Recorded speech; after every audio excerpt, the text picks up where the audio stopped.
अंतरिक्ष में परचम लहराकर लौटे वायुसेना के ग्रुप कैप्टन शुभांशु शुक्ला का स्वदेश आगमन। केंद्रीय मंत्री जितेंद्र सिंह समेत अन्य लोगों ने किया स्वागत।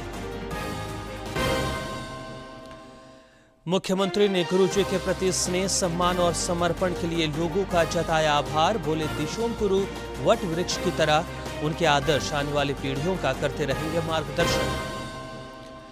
2 दिवसीय कृष्ण जन्मोत्सव को लेकर आज भी रांची समेत विभिन्न जिलों में कार्यक्रमों का हो रहा आयोजन। कान्हा के रूप में बीती रात लोगों को किया मोहित, दही हांडिया।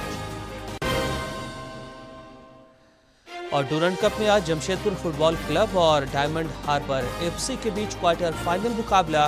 रांची में राष्ट्रीय थ्रो बॉल प्रतियोगिता में खिलाड़ी दिखा रहे दमखम।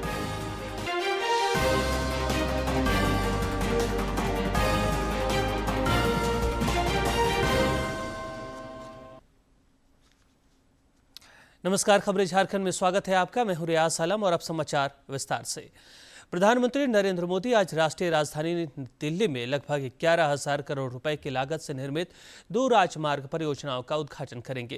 प्रधानमंत्री ने एक सोशल मीडिया पोस्ट में इस बात की जानकारी साझा करते हुए कहा कि देश में कनेक्टिविटी विस्तार पर निरंतर जोर दिया जा रहा है। श्री मोदी ने कहा कि इन परियोजनाओं से दिल्ली एनसीआर का ट्रैफिक और सुगम होगा। इधर प्रधानमंत्री ने कार्यक्रम स्थल पर एक प्रदर्शनी का अवलोकन किया और श्रमजीवियों से संवाद कर उनका हौसला बढ़ाया।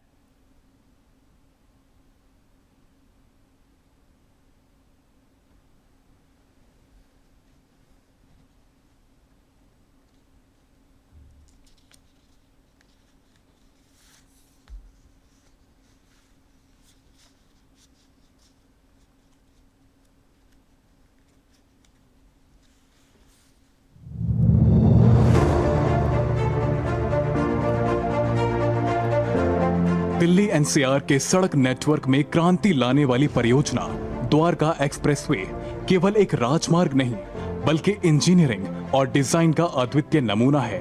हरियाणा खंड का उद्घाटन माननीय प्रधानमंत्री जी ने मार्च 2000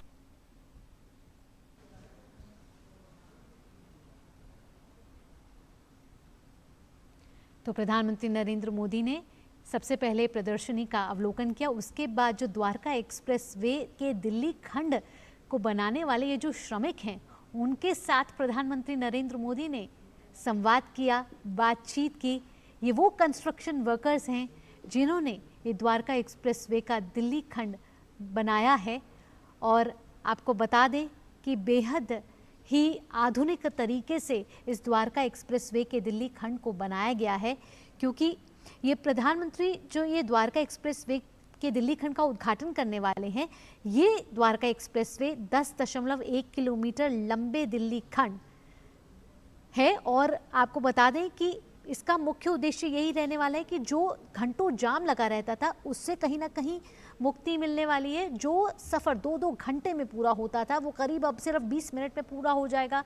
पर्यावरण को कैसे संरक्षित किया जाए, इसका मुख्य उद्देश्य रखा गया है। प्रदूषण को कैसे भारतीय जनता पार्टी संसदीय बोर्ड की आज नई दिल्ली में बैठक होगी। इस दौरान उपराष्ट्रपति चुनाव के प्रत्याशी चयन पर चर्चा की संभावना है।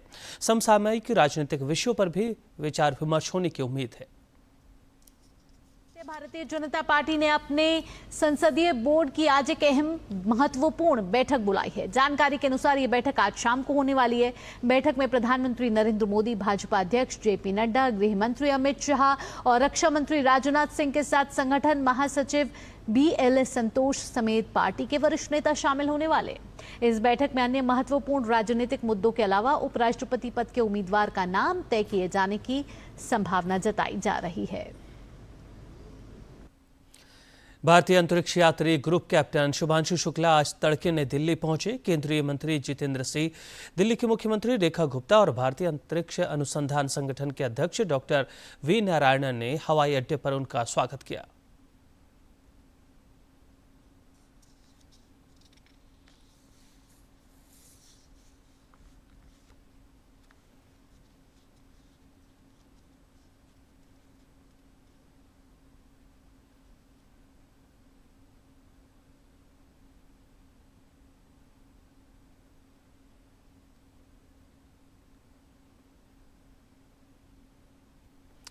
दिवंगत दिशोम गुरु शिबू सोरेन के श्राद्ध क्रम कल रात रामगढ़ के निमरा में संस्कार भोज संपन्न हुआ।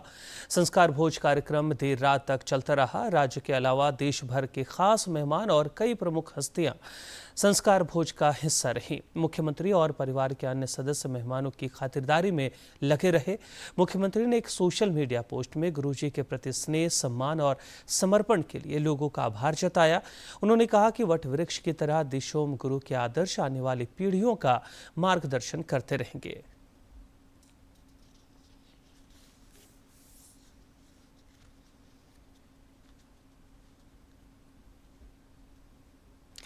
मुख्यमंत्री हेमंत सोरेन ने दिवंगत शिक्षा मंत्री रामदास सोरेन को भी याद किया। उन्होंने सोशल मीडिया पोस्ट में कहा कि पहले बाबा दिशोम गुरु ने सशरीर हमारा साथ छोड़ा और अब रामदास दा भी हमारे साथ नहीं हैं। इधर दिवंगत शिक्षा मंत्री का कल जमशेदपुर में पूरे राजकीय सम्मान के साथ अंतिम संस्कार हुआ। अंत्येष्टि में राजनेताओं और समाज के विभिन्न वर्गों की उपस्थिति रही।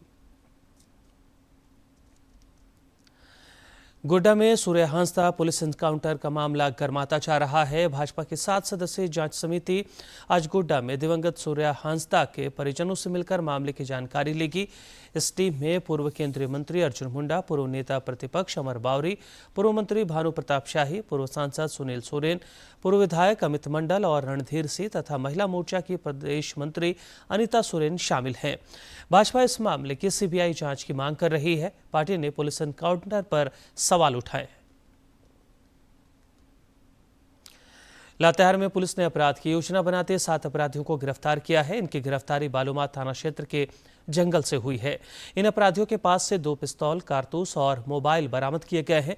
पूछताछ के दौरान इनके द्वारा विगत दिनों मगध कोलियरी, हुलबसिया साइडिंग और चंदवा थाना अंतर्गत टोरी साइडिंग में फायरिंग और आगजनी की बात स्वीकार की गई। झारखंड समेत पूरे देश में श्री कृष्ण जन्मोत्सव की बीती रात धूम रही। जमशेदपुर के सिद्धगुड़ा स्थित सूर्य मंदिर में 3 दिवसीय श्री कृष्ण जन्माष्टमी महोत्सव का समापन हुआ। स्थानीय टाउन हॉल में बाल राधा कृष्ण सज्जा प्रतियोगिता और सामूहिक नृत्य प्रतियोगिता ने सभी का मन मोहा। मौके पर पूर्व मुख्यमंत्री रघुवर दास भी मौजूद रहे। उन्होंने कहा कि ऐसे आयोजन जहां एकता और प्रेम की भावना को सुदृढ़ करते हैं, वहीं ये युवा पीढ़ी को संस्कृति और परंपराओं से भी जोड़े रखते हैं।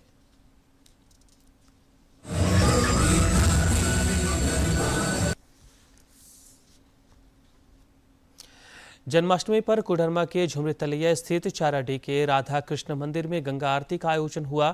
केंद्रीय मंत्री अन्नपूर्णा देवी भी इस दौरान मौजूद रही। क्षेत्र के लोग इस अलौकिक आरती दर्शन के साक्षी बने और सारा वातावरण राधे राधे एवं हरे कृष्ण के जयकारों से गूंजता रहा। रांची में भी 2 दिवसीय श्री कृष्ण जन्मोत्सव का उल्लास दिख रहा है। श्री कृष्ण जन्मोत्सव समिति के तत्वावधान में आज स्थानीय अलबटेका चौक पर दही हांडी प्रतियोगिता आयोजित होगी। बीती रात श्री कृष्ण राधा बाल रूप सज्जा प्रतियोगिता का आयोजन हुआ। बच्चों ने कार्यक्रम में उत्साहपूर्वक सहभागिता निभाई। रक्षा राज्य मंत्री संजय सेठ ने कहा कि इन्हीं कन्हैया और राधिकाओं के हाथों में सुनहरे भारत का भविष्य है। कार्यक्रम में भगवान श्री कृष्ण के जन्मोत्सव पर ऑपरेशन सिंदूर से जुड़े ब्रह्मोस मिसाइल और अन्य प्रस्तुतियां भी श्रद्धालुओं के बीच आकर्षण का केंद्र रहीं। राज्य के अन्य जिलों में भी कल जन्माष्टमी हर्षोल्लास के साथ मनाया गया। गढ़वा के नगर उटारे स्थित श्री वंशीधर मंदिर, जिले के गढ़देवी माता मंदिर, श्री कृष्ण समेत अन्य मंदिरों में मध्य रात्रि तक भक्ति की बयार बहती रही। कई जगहों पर दही हांडी प्रतियोगिता का भी आयोजन हुआ, जिसमें लोगों ने उत्साहपूर्वक हिस्सा लिया।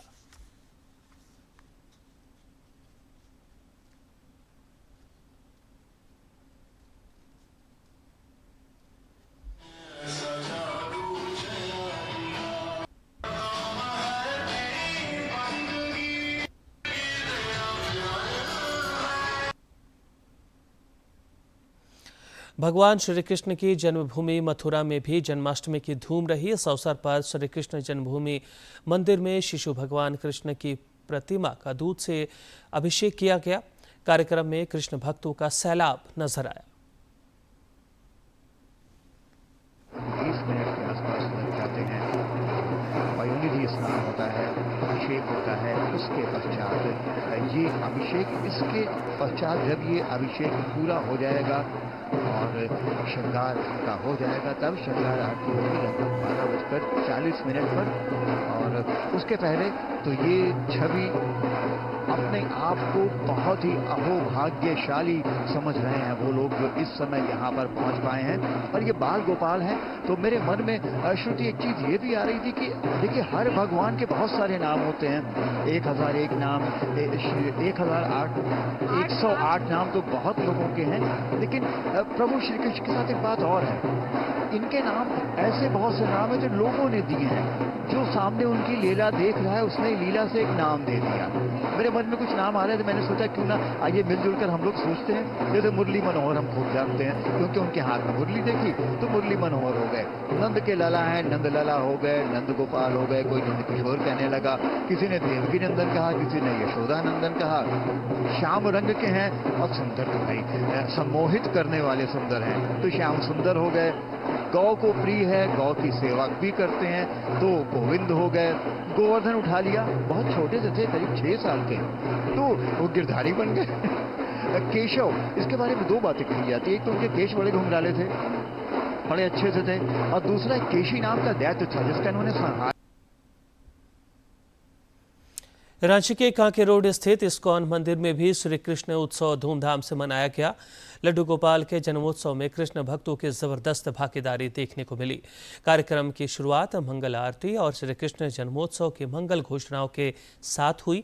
इसके उपरांत श्रद्धालुओं द्वारा नंद गोपाल को झूले में झुलाकर पारंपरिक ढंग से भगवान का जन्मोत्सव मनाया गया।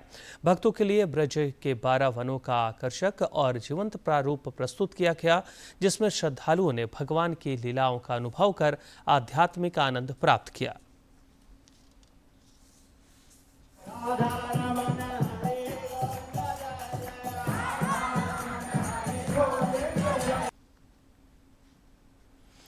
रांची के पुंदाग स्थित कृष्ण प्रणामी मंदिर में भी जन्माष्टमी की छटा देखते ही बनी। मंदिर में श्री कृष्ण जन्मोत्सव हर्षोल्लास के साथ मनाया गया। इस दौरान भक्तों की भारी भीड़ रही। इस मंदिर को झारखंड का सबसे बड़ा राधा कृष्ण मंदिर माना जाता है।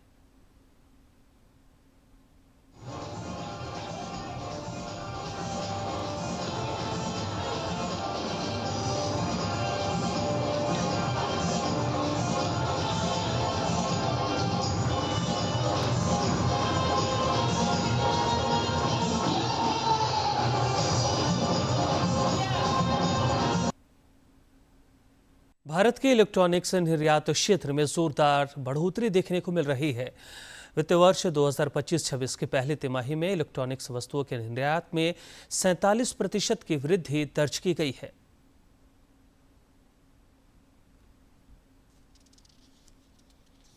भारत का इलेक्ट्रॉनिक्स निर्यात लगातार बढ़ रहा है। वित्त वर्ष 2025-26 की पहली तिमाही में इलेक्ट्रॉनिक्स निर्यात में पिछले वर्ष समान अवधि की तुलना में 47% से अधिक की बढ़ोतरी दर्ज की गई है। जहां बीते वित्त वर्ष की पहली तिमाही में इलेक्ट्रॉनिक्स निर्यात 8.43 अरब डॉलर रहा था, वहीं चालू वित्त वर्ष की पहली तिमाही में यह निर्यात बढ़कर 12.4 अरब डॉलर हो गया। इसकी जानकारी केंद्रीय वाणिज्य एवं उद्योग मंत्री पीयूष गोयल ने अपने सोशल मीडिया प्लेटफॉर्म एक्स के जरिए दी। केंद्रीय मंत्री ने कहा कि यह मेक इन इंडिया की एक सुखद सफलता की कहानी है, जिसने देश में इलेक्ट्रॉनिक्स उत्पादन को अभूतपूर्व ऊंचाइयों तक पहुंचाया है। वर्ष 2014-15 में जहां इलेक्ट्रॉनिक्स उत्पादन मात्र 31 अरब डॉलर था, वहीं यह अब बढ़कर 133 अरब डॉलर तक पहुंच गया है। इस एक दशक की यात्रा भारत के आत्मनिर्भर बनने की दिशा में एक बड़ा कदम रही है। पीयूष गोयल ने कहा कि सरकार ने विनिर्माण क्षेत्र में भारत को आत्मनिर्भर बनाने के लिए कई प्रयास किए हैं।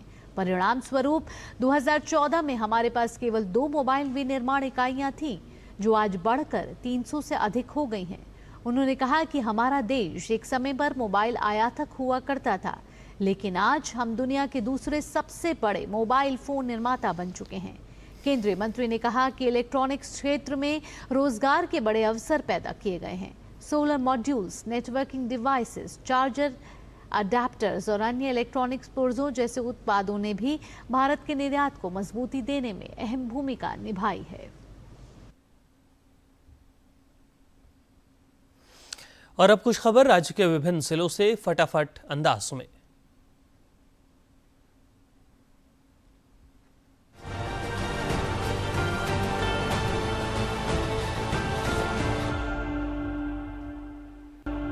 ईडी ने पूर्व विधायक अंबा प्रसाद के भाई अंकित राज की 3.02 करोड़ की संपत्ति जब्त कर ली है। ईडी को जांच में इस बात के तथ्य मिले थे कि अंकित राज ने बालू के अवैध खनन में हुई कमाई से संपत्ति खरीदी है। 4 जुलाई 2025 को अंबा प्रसाद, अंकित राज के अलावा बालू के कारोबार से जुड़े लोगों के ठिकानों पर छापेमारी की गई थी। ईडी ने अंकित राज के सीए के ठिकाने से भी नकद बरामद किया था। बरही पुलिस ने रांची से गया जा रही बिहार राज्य ट्रांसपोर्ट की बस से 12 किलो गांजा बरामद किया है। मामले में गया निवासी रंजन कुमार को गिरफ्तार किया गया है। बरही पुलिस को गुप्त सूचना मिली थी कि बस से गांजा बिहार ले जाया जा रहा है, जिसके बाद बरही चौक पर बस की तलाशी के दौरान कार्टून और प्लास्टिक पैक में 6 बंडल गांजा बरामद किया गया।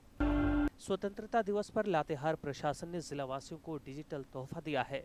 अब लोग जनसेतु व्हाट्सएप शिकायत सेवा से अपनी शिकायत दर्ज करा सकेंगे। क्यूआर कोड स्कैन करने और हाय लिखने पर शिकायत दर्ज हो जाएगी।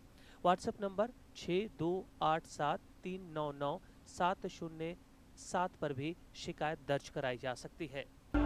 रांची जिले के सरकारी स्कूलों में पढ़ाई कर रहे छात्र छात्राओं के आधार अपडेट के लिए 23 अगस्त तक सभी प्रखंड संसाधन केंद्र में कैंप लगाया जाएगा।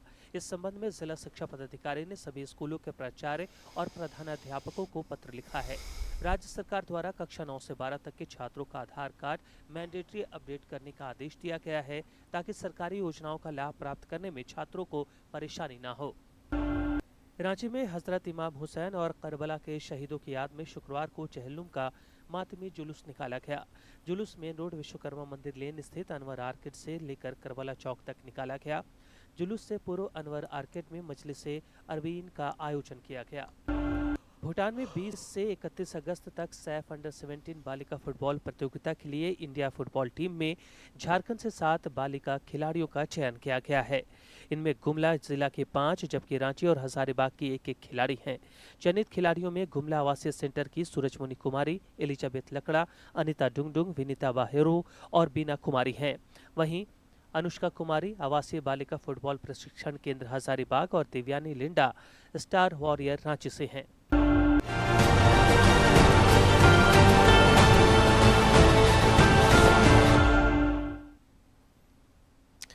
राज्य में फिलहाल मानसून कमजोर है। कल तक बारिश में थोड़ी कमी के आसार हैं।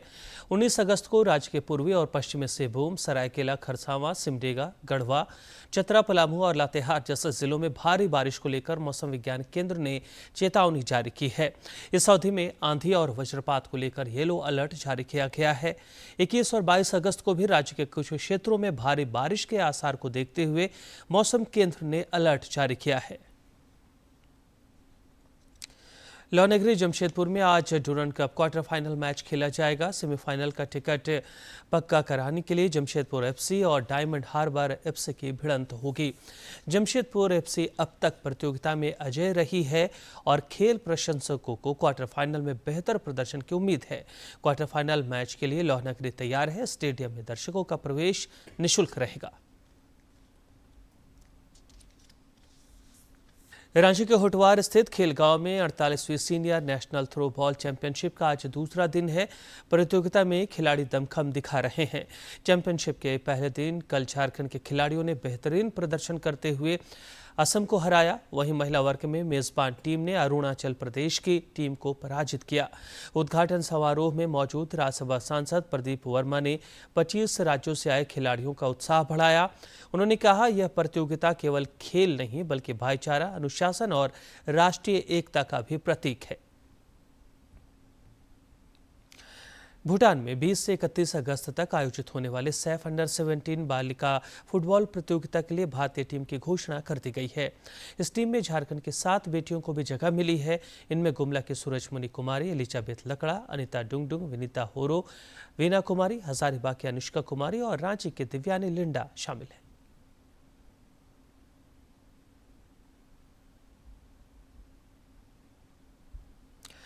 प्रधानमंत्री जनधन योजना वित्तीय समावेशन की दिशा में महत्वपूर्ण कड़ी साबित हो रही है। साहिबगंज जिले के लोगों को भी इससे आर्थिक सबल मिल रहा है।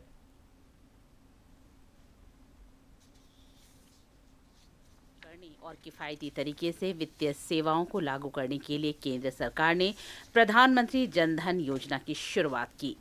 साहिबगंज जिले के शहरी और ग्रामीण क्षेत्र के लोगों के खाते खोले गए। अग्रणी बैंक प्रबंधक सुधीर कुमार ने बताया कि योजना के तहत विशेष कार्यक्रम और शिविर का आयोजन कर बड़ी संख्या में बैंक खाते खोले गए। हमारा एक आकांक्षी जिला है जिस पर और अधिक फोकस है कि ज़्यादा से ज़्यादा लोगों का अकाउंट खोला जाए। जून तक में हमारा जो है 10,04,372 जनधन खाता है। जनधन खाता में बैलेंस रखने की कोई ज़रूरत नहीं है और बैलेंस के बिना जो है ये खाता बंद नहीं होगा। वर्तमान समय में ग्रामीण महिलाएं वित्तीय साक्षर हो चुकी हैं। ग्रामीण महिलाएं मुख्य रूप से स्वयं सहायता समूहों से जुड़कर बैंक खातों के माध्यम से लाखों रुपए की लेन देन आसानी से कर रही हैं। बैंक में खाता खोलने की प्रक्रिया सरल और पारदर्शी होने से महिलाओं के जीवन में सकारात्मक बदलाव आए हैं। जितनी भी फैसिलिटीज है जो गवर्नमेंट प्रोवाइड कर रही है, सेंट्रली स्पॉन्सर्ड स्कीम है लाइक प्रधानमंत्री जीवन ज्योति बीमा योजना, अटल पेंशन योजना, प्रधानमंत्री सुरक्षा बीमा योजना, ये सब की जो बेनिफिट है वो डायरेक्टली उन्हीं लोगों को मिलती है जिनका अकाउंट है। कि जनधन अकाउंट खुलवाने के बाद लोगों को जागरूक करके उसको प्रधानमंत्री सुरक्षा बीमा योजना, प्रधानमंत्री जीवन ज्योति बीमा योजना और अटल पेंशन योजना के बारे में विस्तृत जानकारी देते हुए ये लोग को मतलब इस योजना से जोड़ा गया। प्रधानमंत्री जनधन खाता खुलने से जहां एक ओर पैसे सुरक्षित रहते हैं, वहीं दूसरी ओर योजनाओं की राशि डायरेक्ट बेनिफिट ट्रांसफर के जरिए से सीधे खाता धारकों के खाते में पहुंच रही है और बिचौलियों की भूमिका भी समाप्त हो जाती है। महिला लाभुकों ने कहा कि खाता खुलने के बाद उन्हें कई तरह के लाभ हुए हैं। समूह में जब जुड़े थे खाता का उतना लेन देन भी नहीं हो रहा था। जब समूह में जुड़े तो खाता से लेन देन करने लगे। जनधन योजना खाता खुलाने से हमें बहुत फायदा है, जिससे कि पहला नंबर हम लोग इंश्योरेंस कराते हैं और अटल पेंशन योजना भी हम लोग कराते हैं और इससे ये होता है कि कोई भी छुट्टियां और इसका डर नहीं है। जो भी इंदिरा आवास हो या जो भी योजना सरकार द्वारा दी जाती है सीधे सीधे हम लोग को बैंक अकाउंट में ही आता है और जो भी रकम होता है तो हम लोग रखते ही हैं और रखने के बाद में जब भी जरूरत के अनुसार निकालते हैं, बिना जरूरत के अनुसार नहीं निकालते। तो प्रधानमंत्री सुरक्षा बीमा, जीवन ज्योति बीमा, ये सब जो हुआ है तो ग्रुप के थ्रू भी हम लोग जो काम करते हैं तो दीदी लोग को भी दिलवाते हैं और खुद अपना भी हम लोग करवाते हैं। प्रधानमंत्री के किसान योजना वो भी डायरेक्ट खाते में आता है, इसके लिए हम लोग को ज्यादा परेशानी नहीं होता है। प्रधानमंत्री जनधन योजना से जहां वित्तीय समावेशन के काम को गति मिली है, वहीं सरकार की विभिन्न कल्याणकारी योजनाओं का लाभ अब सीधे लोगों तक पहुंच रहा है। डीडी न्यूज के लिए साहिबगंज से आनंद कुमार ओझा की रिपोर्ट। स्वस्थ जीवन के लिए योगासन एक अद्भुत उपाय है। यह न केवल शरीर को मजबूत और लचीला बनाता है, बल्कि मानसिक शांति और एकाग्रता भी प्रदान करता है। इस वीडियो में जानिए कैसे योग आपके दिनचर्या में सकारात्मक परिवर्तन ला सकता है। साइनसाइटिस का प्रॉब्लम आजकल लोगों में काफी बढ़ रहा है। ऐसे में महत्वपूर्ण है कि हम योग साधना करें और यौगिक जीवन शैली जिएं। योग साधना में हमें क्या क्या अभ्यास करने हैं वो तो हम आपको आज बताएंगे, पर उससे पहले ये समझ लीजिए कि आपके लिए बहुत महत्वपूर्ण है कि आप समय से सोएं, समय से जगें और जब समय से जगें तो प्रातः काल का जो सूर्य है उसको अपने चेहरे पर, अपनी नाभि पर और अपने सीने पर धारण अवश्य करें। यानी सन फेसिंग, सनलाइट, सनराइज जहां से हो रहा है उधर की तरफ फेस करके थोड़ी देर सनलाइट को ग्रहण कीजिए। 20 मिनट सूर्य की किरणों में जरूर बिताएं। अभ्यास में आपको विशेष रूप से करना है विरेचन गति का अभ्यास। विरेचन गति के लिए आप इस तरह से बैठ करके भी अभ्यास कर सकते हैं, खड़े होकर के भी कर सकते हैं। तो जब बैठ कर करेंगे हाथों को 90 डिग्री, देखिए 90 डिग्री के एंगल पर आ गए हाथ, इस स्थिति में लाना, सांस भरते हुए हाथ उठाने हैं, सांस छोड़ते वापस। एक बार देखिए कैसे करेंगे।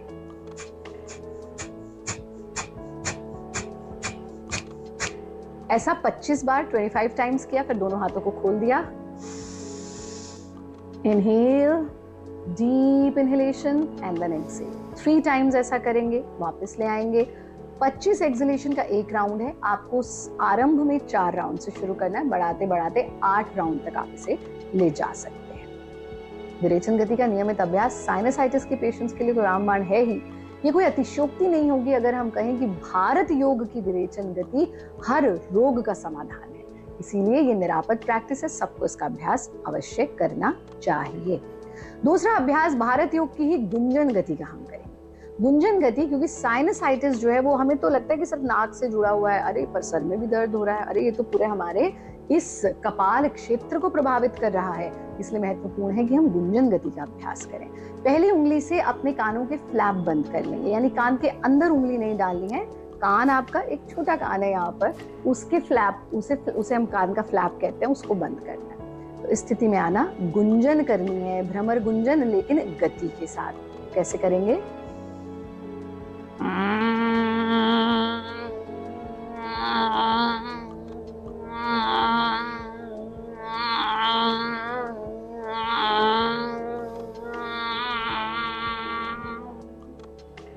कानों को खोल देंगे। आंख खोलने की कोई जल्दी नहीं करनी, थोड़ी देर इस स्थिति में रहना, फिर धीरे धीरे आंखों को खोल देना। ये एक राउंड था। और अंत में मुख्य समाचार।